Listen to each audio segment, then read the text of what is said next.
What's up, everybody, and welcome back to sadly, possibly the final episode of Enjoying the Review. We'll see, but I'll save that discussion for the end of the podcast. But hey, if this does end up being my final episode, I think we're going out on a pretty good one because today I'm going to be giving my non-spoiler and then spoilerific review of Fantastic Four: The First Steps, the latest entry into the Marvel Cinematic Universe.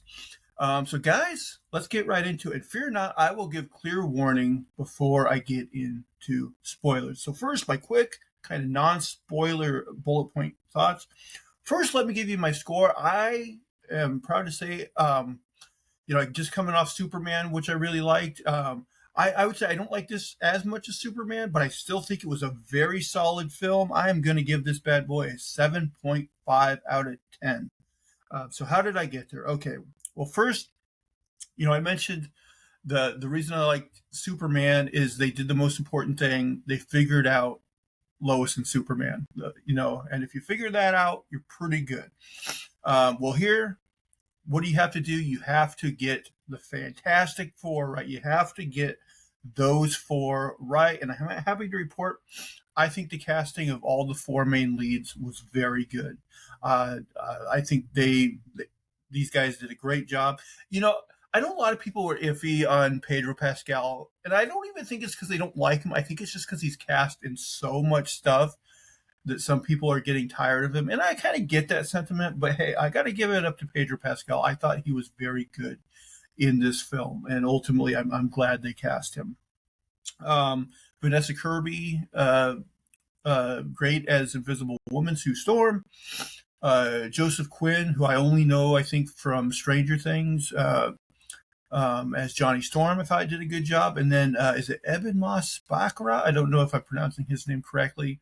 I know he's from The Bear, which I haven't seen yet. I've heard it's great, but I haven't seen yet. But he does a great job here as well. Of course, for the most part, it's special effects is the thing. And by the way, the Thing looks great in this movie. It doesn't look like a silly suit, and it doesn't look, overdone at all. I think the CG looks great. They did a great job with that. Second bullet point, the retro future style, I think, looks very cool. This whole thing looks like, what if it was kind of the 1960s, but, there's still a lot of technology.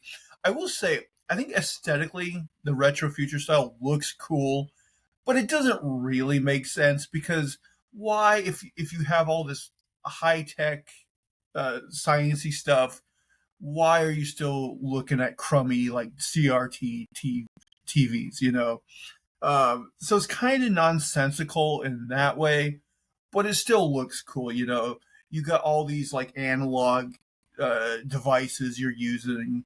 It's futuristic, but not as digital, I guess, in a way. It's a cool style. I don't know if it totally makes sense, but it's a cool style, and I dug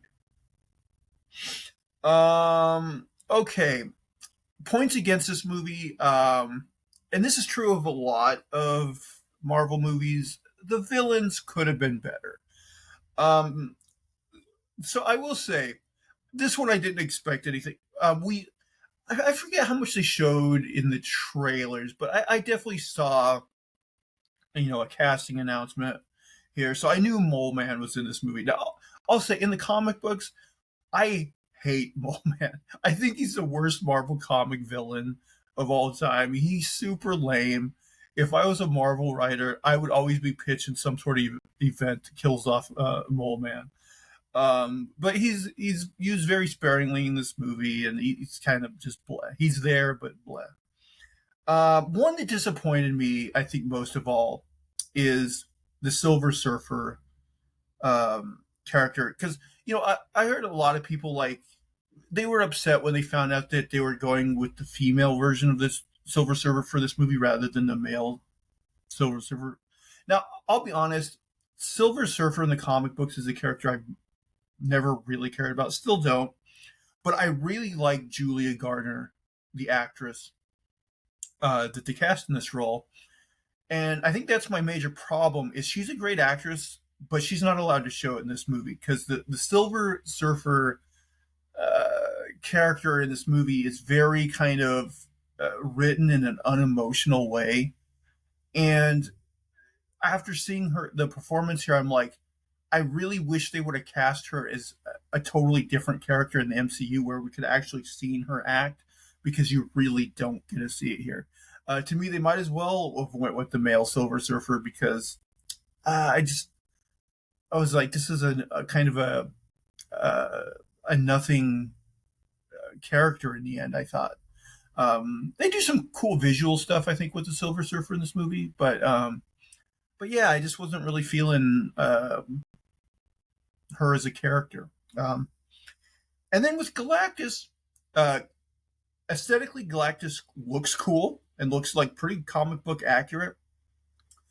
And they do a good job of making Galactus seem imposing and dangerous. But at the end of the day, I don't think Galactus has a whole lot to do in this movie. It's pretty much just, you get a hint of this in the trailer, kind of like, kaiju kind of him walking through the city type of stuff, and that I, it's fine, but I don't know. I don't know what else you do with a character that large. But I don't know. I could have used I don't know, something a little more with that character. Just it wasn't terrible, but I think they could have done more with Galactus. I also wrote, I think this movie could have used a little more action. I think it is slow in parts. I guess this is, I don't really consider this a spoiler, but if you're super sensitive, maybe skip ahead.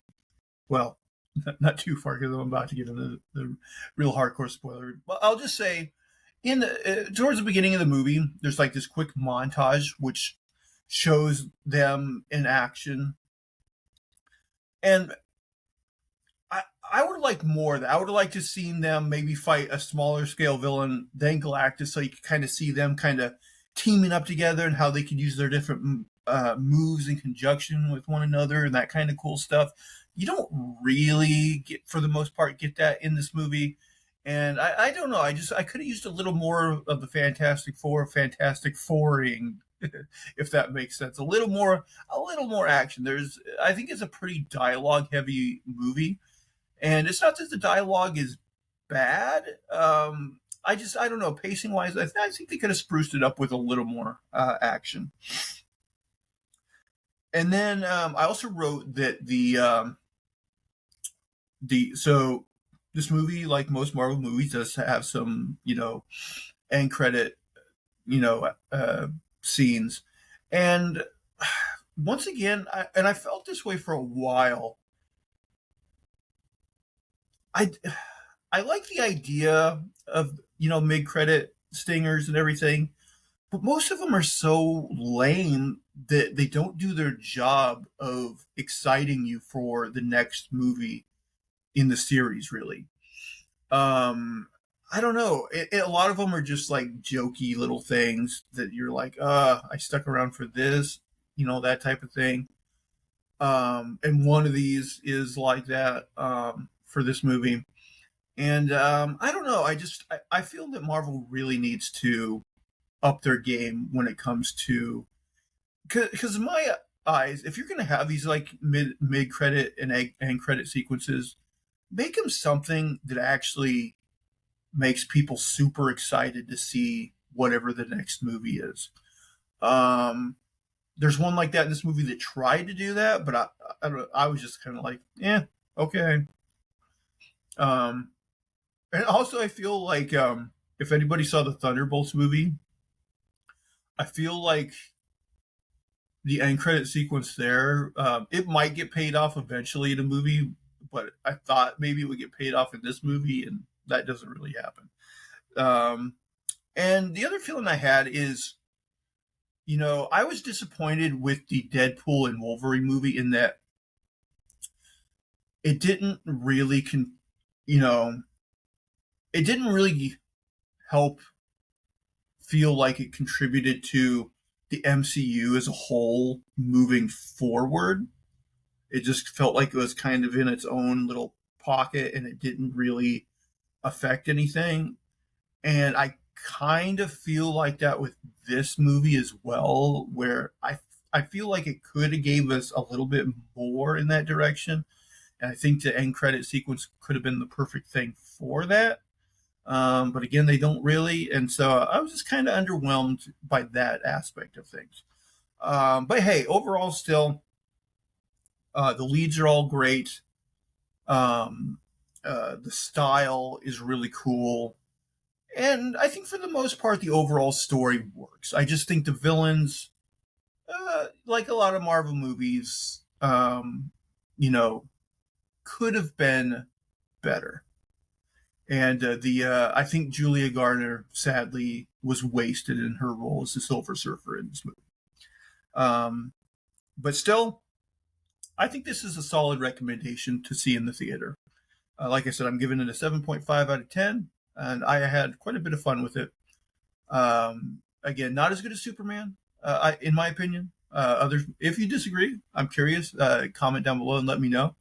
But yeah, for me, still a very solid film. Okay, guys, with that said, let's get to the fun part. Let's get to the spoilers, and so we can talk in depth about everything. So from here on out, spoilers ahoy.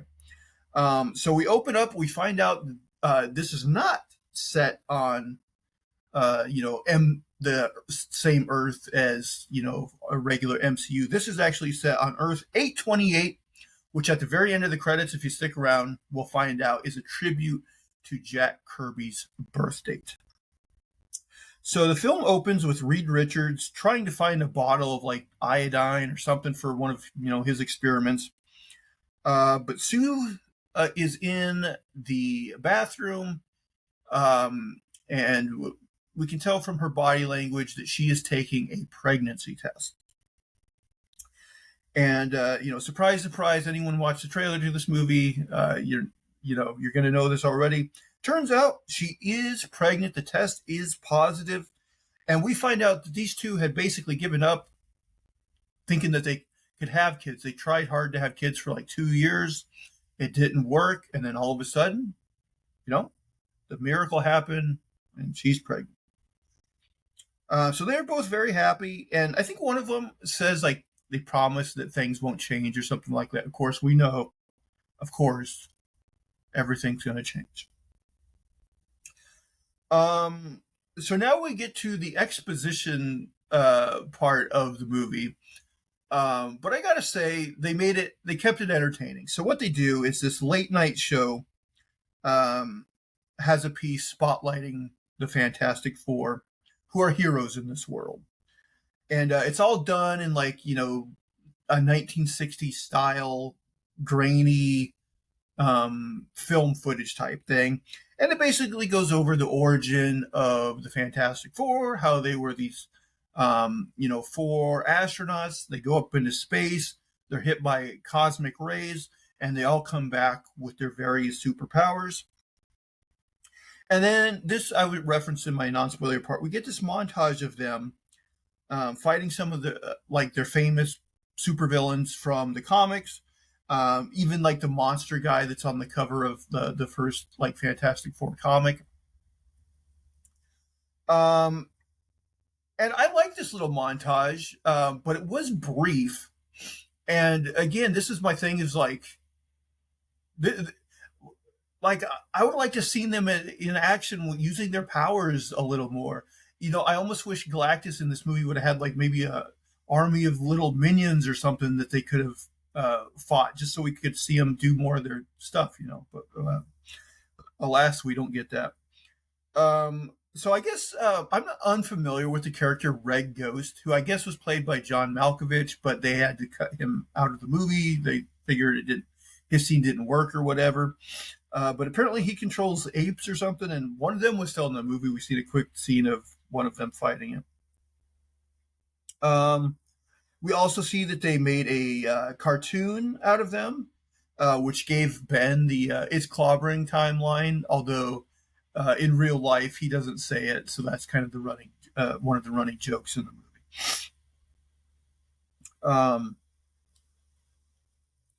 We find out that Sue became kind of like a diplomat. She goes to these quasi-UN meetings. They're like peacekeeping meetings. and they create the Future Foundation, which is also a thing from the comics. And like in this world, it's meant to, you know, bring peace, and diplomacy throughout the world or whatever. That's the idea. So they have a brief thing where they show them taking down the Mole Man, and Sue eventually makes peace with him, becomes friends with the Mole Man, and she negotiates this deal between the Earth and Subterranea, which is his underground world or whatever. We're introduced to Johnny and Ben and Herbie the robot who cooks food for them. By the way, they use Herbie the robot all throughout this movie, and it's cool. I think Herbie was made for the old Fantastic Four cartoon, and they kind of repurpose him here, and I think he works well throughout the movie, and he's kind of a fun character, so it works. Reed and Sue join them for dinner, and Ben puts it together that Sue is pregnant. This scene was also in one of the trailers, and so they all celebrate. Then we get another montage of Herbie helping childproof the building. Reed builds. Okay, so this is a big plot point. Is like, Reed is very concerned that with them having a baby, the baby might end up having superpowers. So he builds this machine to kind of monitor the baby as Sue is pregnant. And he ends up running like 1 billion tests on her, and they'll come back, basically saying that it looks like the child has no powers or anything, and that there's no issues with the pregnancy. One day, Johnny visits Reed in his lab, and he shows him some designs for some spacesuits they had that, were covered in dust, never used. And we basically find out that Johnny is frustrated that they have not been back to space. He's an adventurer at heart. He wants to get back and explore. While they're in the lab, a deep space transmission comes through, and we find out that there have been several others of these that came through in the recent past. And so when they come through, Reed has them recorded, and they have this whole big system that records them on a record, again, because of the retro future thing. And I think that's pretty cool. I like that they're actually recorded onto a record. It's pretty cool. And so he gives that to Johnny to listen to. But before Johnny leaves, Reed shows Johnny an experiment that he's working on, a teleportation experiment, which transports an egg a short distance in the lab. But this is definitely, like, anyone who's ever watched anything can see that this is definitely foreshadowing something to come, right? Like, they're going to use this technology again. But when he does it, and this also is a bit of foreshadowing as well, it knocks out the power to the building, and Johnny has to go, like, reset the breaker. By the way, I make my notes strictly from memory, so if I miss any scenes or get things slightly in the wrong order, which I'm sure I'm going to, forgive me, but I'm going to hit all the high points. So Ben visits his old neighborhood, and he meets a woman played by Natasha Lyonne, who he seems to have romantic feelings for. I like Natasha Lyonne, by the way, so I'm glad they used her here. I'm sure they announced her casting at one point, but I totally didn't forget. So when she popped up, it was like, Natasha Lyonne, that's cool. Now, she says her name here, and I forget what it was, but I don't think it was Alicia Masters, who, in the comics, been, his long-term, like, love interest in the comics is this blind lady named Alicia Masters, who's, I believe her father is the Puppet Master, who's a villain. And they actually name drop Puppet Master in this movie briefly, but I don't think we're ever, like, I don't think even in that montage, maybe in the montage it shows him, I don't remember. Not that I recall, but this is a different woman, and you can see he has feelings for her. So they kind of gloss over. At some point, it's just 9 months later, and Sue is totally pregnant, like close to giving birth. apparently the montage and everything, 9 months went by apparently. So now she's fully pregnant. Reed is frantically testing the baby, but Sue. There's a cool scene where Sue uses her invisibility powers to basically show Reed the baby inside the womb and be like, "See, he's fine. He's good. You can lay off a little bit with the test." So the four get together for dinner again in the building, and they go outside when they hear police sirens. I forget exactly what Reed says here, but basically he says he devised some sort of plan that are allowing the police to take down like several of their top villains like at the same time. And I think here this may be where they name dropped that one of them is the puppet master. So like Reed is just this guy that's always like putting plans into motion, it seems like, right? All of a sudden, there's a light in the sky, and the female Silver Surfer shows up. The team go to investigate, and she tells them that them and the rest of the world that Galactus is coming to feed on their planet, and they should use. I think she says they got like maybe a couple months till he comes or something. Maybe just 1 month. I don't remember the exact time for, but she's basically like, use this time, to say goodbye to your loved ones, basically. Like you're going to be consumed. So use the time you have left wisely, loving your loved ones, As she leaves, Johnny follows and he like hangs on to her board, and she says something to him in her language and then leaves. Johnny mentions to the others that whatever she said, she said it in a warm manner, like it didn't sound like a threat. And we can kind of tell that Johnny seems to be somewhat infatuated with her. Just as we can see right off that Ben probably has feelings for Natasha Lyonne, we can see here that Johnny looks like he has some feelings for the Silver Surfer. So Reed says that they can use the Silver Surfer's signature to tell where she came from and other places she has been recently. And he can tell that every place she has been, a planet has been destroyed. So the four have a press conference. And again, these are like old-timey like news reporters with like they're all dressed like old school Clark Kent in a way, with like the hats and the jackets and the old timey cameras and stuff like that. But they have this press conference where they tell the world that they have a plan to go into space and confront Galactus. The public seems nervous and upset when Reed tells them that he does not know if they are safe. The public very much puts all their faith into the Fantastic Four. They're the heroes of this world. Doesn't really seem to be other heroes. So they're kind of, worshipped by the people, and people kind of, expect them to keep them safe. Reed tells them, Reed shows Johnny that he made the spacesuits, which make Johnny very excited and very happy. And there's like a scene with Reed and Sue in bed where he jokes about how, he had to make hers a lot bigger because she's pregnant. This doesn't really come into play that much, but he tells Johnny that when he's in his spacesuit, he has to use his flame power sparingly, or else it will like deplete his O2 level. So he has like a monitor that he looks at a few times, and it's like, oh, I gotta like back off using my powers.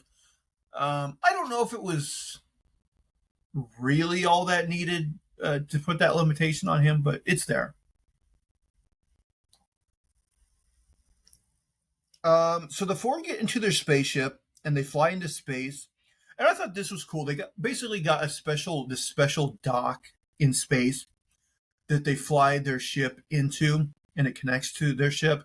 And then this dock can in turn fly them at FTL, faster than light speeds, to get them where they need to go. So it's basically their warp drive, I guess. But it's cool. So they reach the Silver Surfer's location just in time to see a planet get destroyed by Galactus, which timing-wise is one of those things. It's like, it's very convenient, but you have to kind of forgive it because what else? How else would they show it in a non-convenient way, I guess. So Johnny tries to talk her out of having Galactus destroy the Earth, but she basically says nothing can be done. She tells him a blessing in his language that translates to "die with yours," I think she says.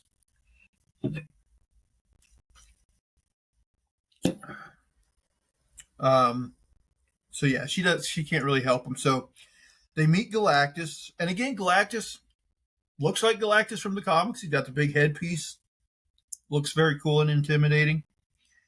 And he says he has a deal for them. He will spare the Earth if they give him their child, because he can sense that the child has the power cosmic, and he can take his place and the curse to always be hungry. Because he basically says, look, I used to basically be your guys' side, and then I was cursed with this unending hunger. And, I'm forced to go around, consuming all these planets and get bigger and bigger and bigger forever. And so, he's tired of that life. And so he sees in, unborn Franklin that he's got the power to basically, I don't know how that would work exactly, but he has the power to take this hunger away from Galactus once and for all, and then he would be saddled with the hunger.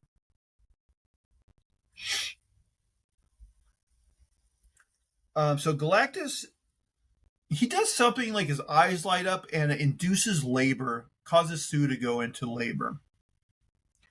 But Reed and Sue refuse to give up their son. So while Johnny distracts Galactus and the Silver Surfer, he basically, like, the Surfer, or Galactus has like these feeding tubes in him. He's sucking up the energy from this planet that was just destroyed. So Johnny burns up those tubes, and this is kind of cool. But they basically create like a wave of fire that the Silver Surfer can then surf into while she's chasing Johnny, which it's kind of cool. And so while he's distracting them, the others run back towards the ship. I think what happens here is Johnny, he has to flame off because of the oxygen thing I was just talking about. So first Ben takes a shot at the Silver Surfer, knocks her down. They run for the ship some more. Silver Surfer shows back up, and so then Sue uses her force field powers to throw Silver Surfer into the lava that Johnny created. So then they can get on to the ship. So then it's like a race from the Silver Surfer. So they get to the faster than light thing, just barely get there, and they take off, and they think they've lost the Silver Surfer. But no, lo and behold, she's able to kind of surf in their wake they're creating, which again I think is a cool use of the surfboard. I like that.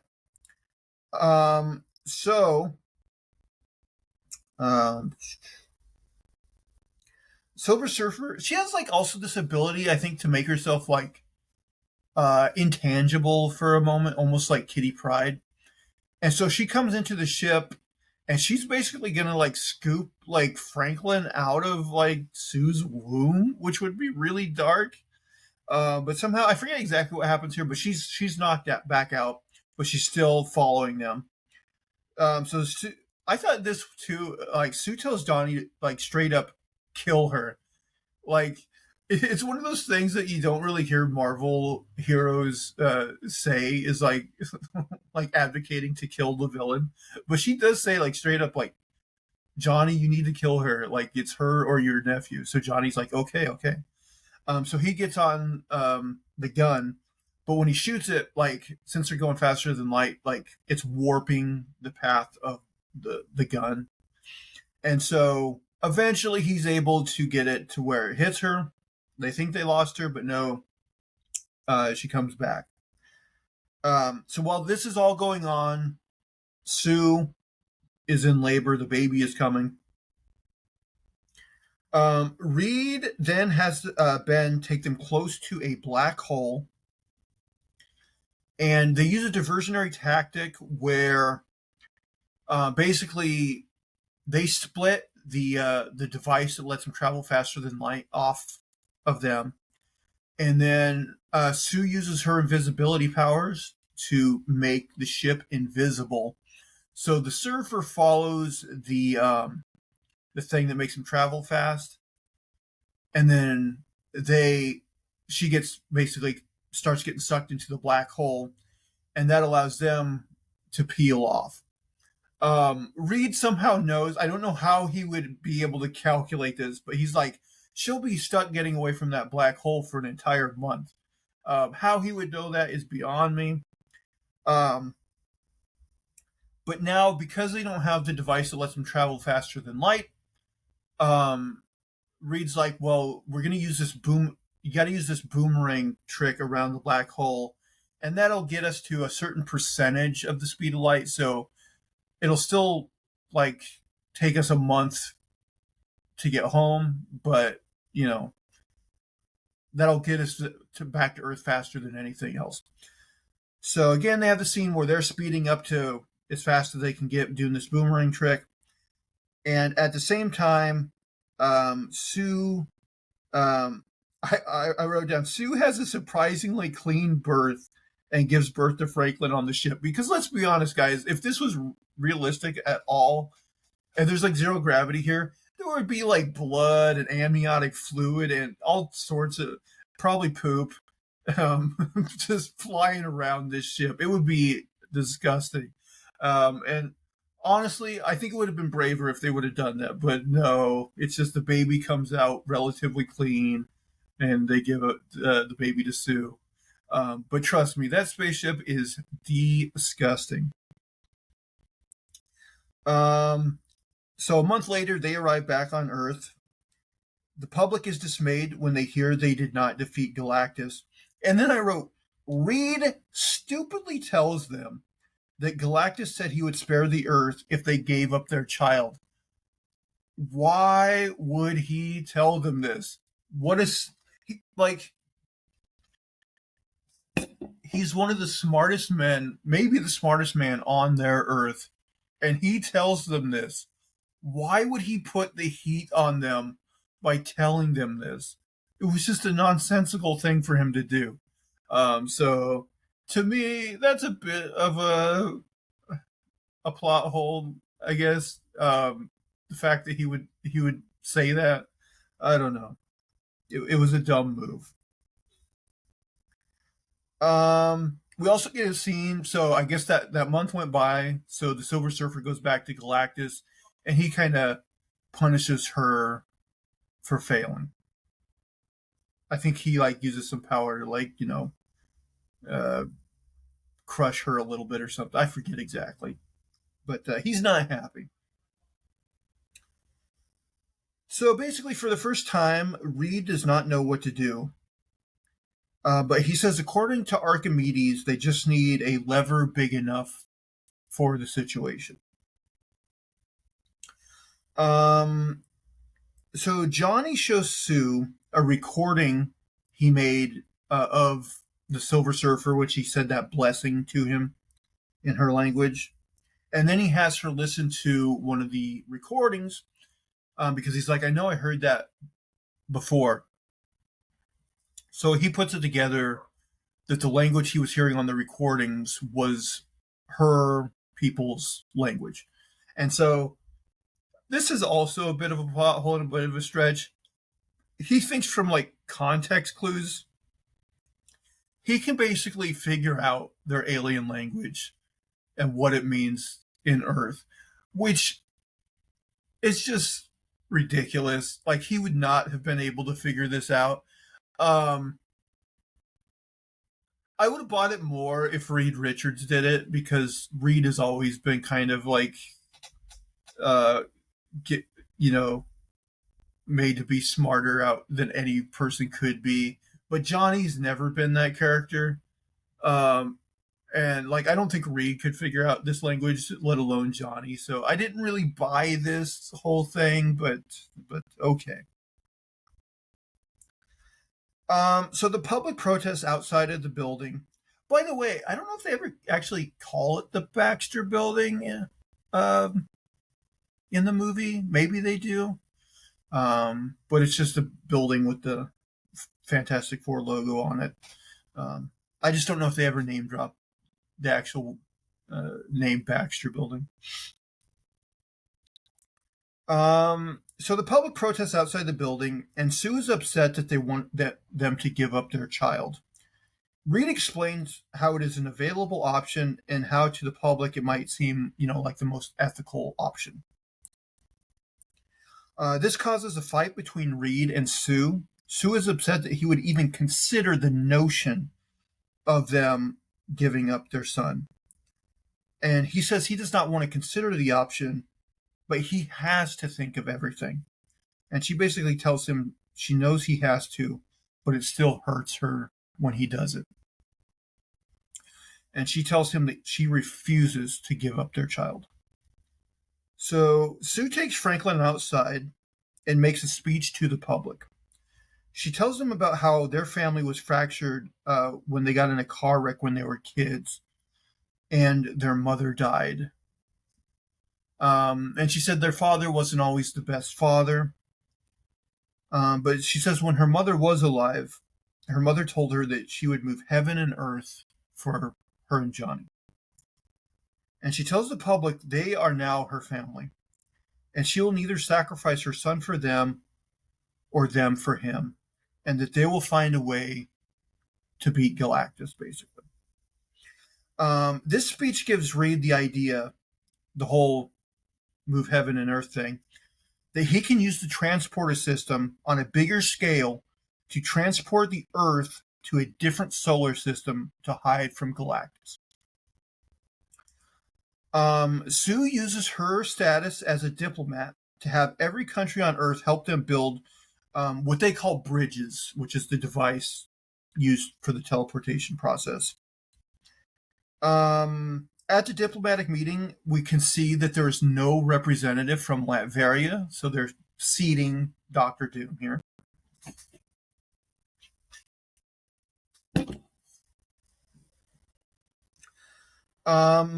So we see a montage of like old-timey news footage of supposedly the bridges being built, but what they did, it looks like, is they took like, footage of like skyscrapers being constructed like back in the day and stuff like that, and edited together here to make it look like, these bridges being built, which I think is a cool idea. So Reed realizes that this is going to take a lot of power.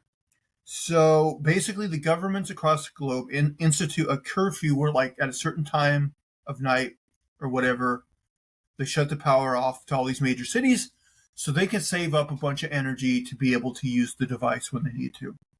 So in one scene, Ben, he uses like a sander to sand off his beard when it starts growing in, and it cuts out when he's halfway through. And Johnny has a line where he's like, "Hey, you would actually look pretty good with a beard." And he's like, "Really?" And so, in a couple scenes later, because I guess a lot of time goes by while they're building the bridges or whatever, he does indeed grow a rock beard. So,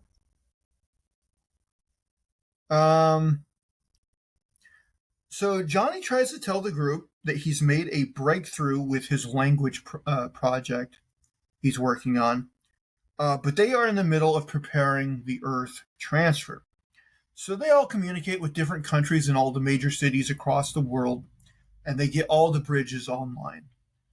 But just as they are about to teleport, the Silver Surfer shows up, and she starts just like going through all the bridges. She destroys all of them, apparently all of them except the ones in Times Square, because those are important to the future plot.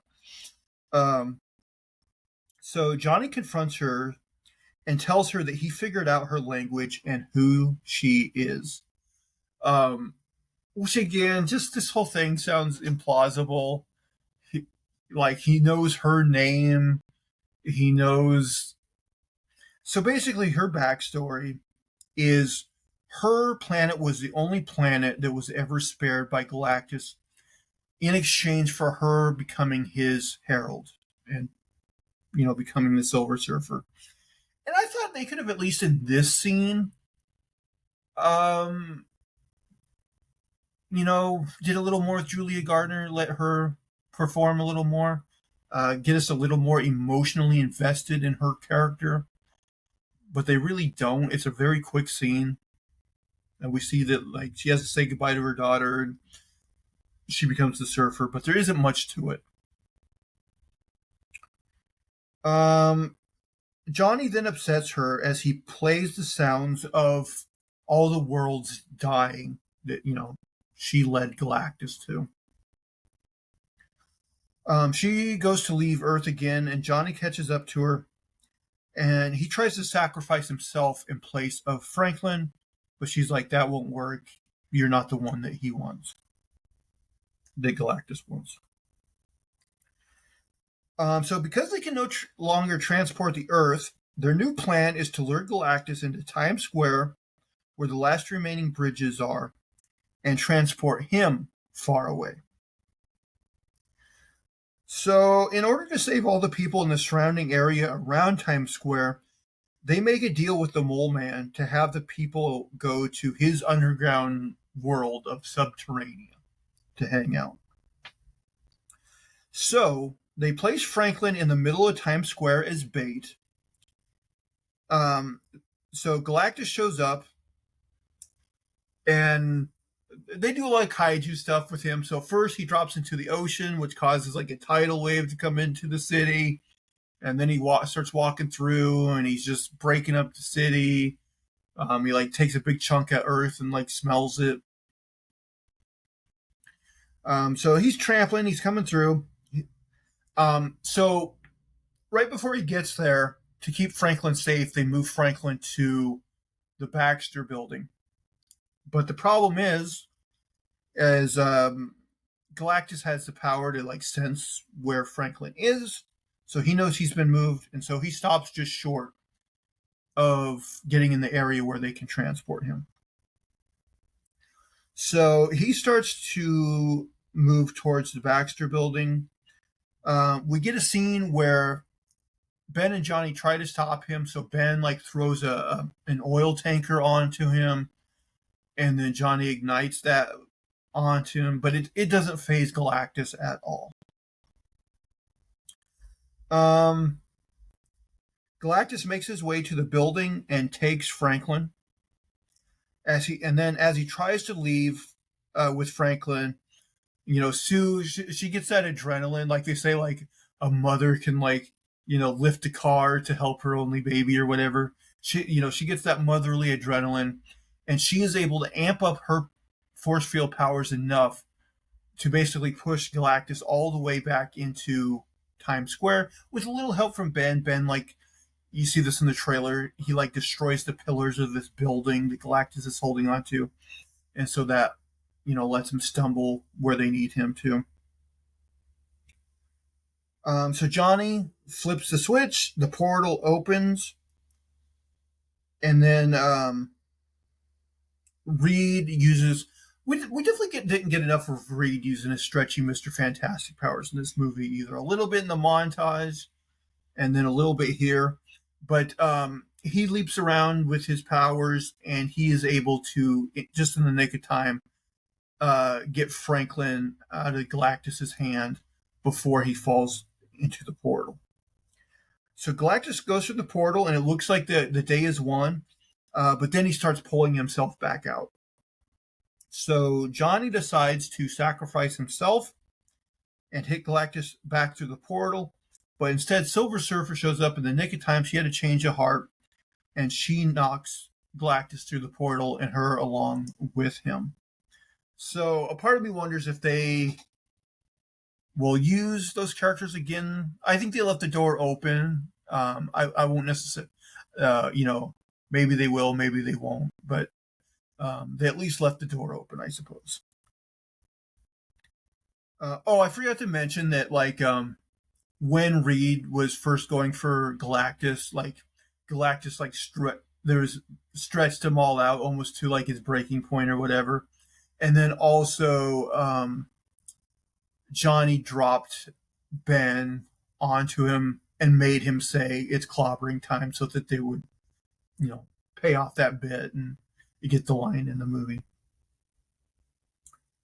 But anyway, he's knocked through the portal. The day really is saved this time. But Sue strained herself too much using her powers. She's not breathing. Reed uses CPR on her, but it does not work. And Sue seemingly dies. But anyone who's ever read a comic book or watched a comic book movie knows this isn't going to last long. And so, Franklin is kind of reaching for Sue. So Reed puts him on her chest, and we find out he does indeed have some sort of cosmic power, and he is able to bring Sue back to life. So now, yay, hooray, the day is won. The team go back on television to celebrate, but they all get an alert, and they have to leave. And then I think Marvel does this a little too often.